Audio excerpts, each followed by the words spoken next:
the government has dismissed claims that the centre had diluted protections for the Aravalli Hills, clarifying that nearly 90% of the Aravalli landscape would remain protected. But the Save Aravalli's chorus has led to the government issuing this clarification, and the Environment Minister Bhupender Yadav has said 90% of the Aravallis are shielded. Bhupender Yadav also said that the Supreme Court framework adds another layer of protection for the hills, and restrictions are still applied to the entire range. But do remember, the Supreme Court had said only hills above 100 meters to be recognized and protected, and that hills below 100 meters will not be protected from mining or development. Listen in to what India's Environment Minister is saying, followed by the reactions and NDTV's ground report.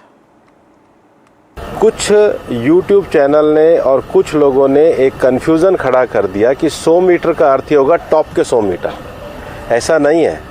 उसका जो base structure है, जो पर्वत का base structure है, अगर वो ज़मीन के अंदर भी 20 मीटर है, वहाँ से लेके 100 मीटर तक प्रोटेक्शन है। तो जो 100 मीटर का प्रोटेक्शन है, जो लोगों ने कन्फ्यूज़न करा है कि मतलब ऊपर का 100 मीटर है, नीचे खुदाई कर सकेंगे, वो नहीं है। मैं आपको फिर क्लियर कर रहा हूँ। 100 मीटर का अर्थ है टॉप 100 मीटर से बॉटम के अंदर तक जो उसका पूरा फैलाव है। मेरा ये स्टेटमेंट लिख लीजिए, टोटल अरावली का एरिया 1,47,000 स्क्वायर किलोमीटर है। इसके बाद केवल अभी की जो मेरे पास 39 डिस्ट्रिक्ट है, केवल 217 किलोमीटर मतलब 2% में ही माइनिंग हो सकती है। अरावली को लेके जो फैसला आया सुप्रीम कोर्ट का, वो दुर्भाग्यपूर्ण है। आज हाहाकार मचा हुआ सब जगह, क्योंकि अगर अरावली नहीं बचेगी तो आप सोच सकते हो कि उसके परिणाम क्या होंगे वर्तमान पीढ़ी के लिए भी, आने वाली पीढ़ियों के लिए भी। अरावली खाली पहाड़ नहीं है, ये जीवन रेखा है राजस्थान के लिए भी, और जो अन्य प्रदेश से, चाहे गुजरात हो, चाहे वो दिल्ली हो, चाहे हरियाणा हो। इसलिए हमें सोचना पड़ेगा किस प्रकार से इस फैसले पे पुनर्विचार करने के लिए मजबूर करें सुप्रीम कोर्ट को भी। उसके लिए भारत सरकार आगे आना चाहिए।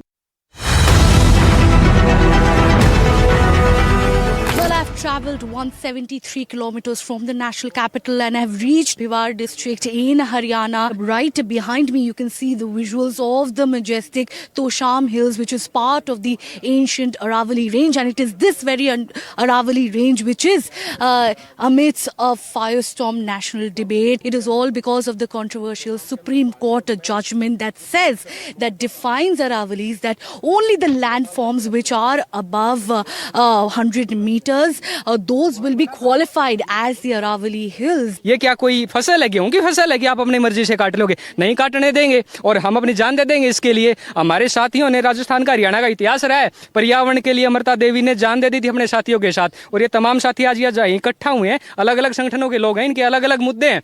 आज ये जीवन बचाने की लड़ाई के लिए यहाँ पे हैं। सबसे ज्यादा खतरा है वो दिल्ली वालों के लिए ही है, दिल्ली एनसीआर वालों के लिए, क्योंकि जहां तक ये समझ पाए हैं हम लोग कि ये गुड़गांव और नोएडा के आसपास की जो अरावली है, ये सबसे पहला हमला वहीं होने वाला है। और आज आप देखेंगे कि 800 के आसपास दिल्ली का पोल्यूशन पहुंच चुका है।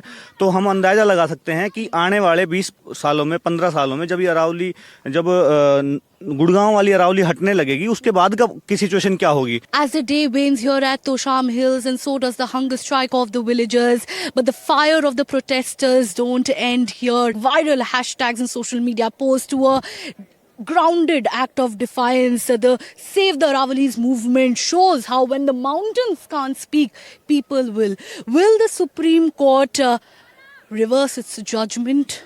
Will it pay heed to the calls and protect Aravallis, declare it untouchable to avert a dusty doom? Well, only time will tell, and a groundwell of support.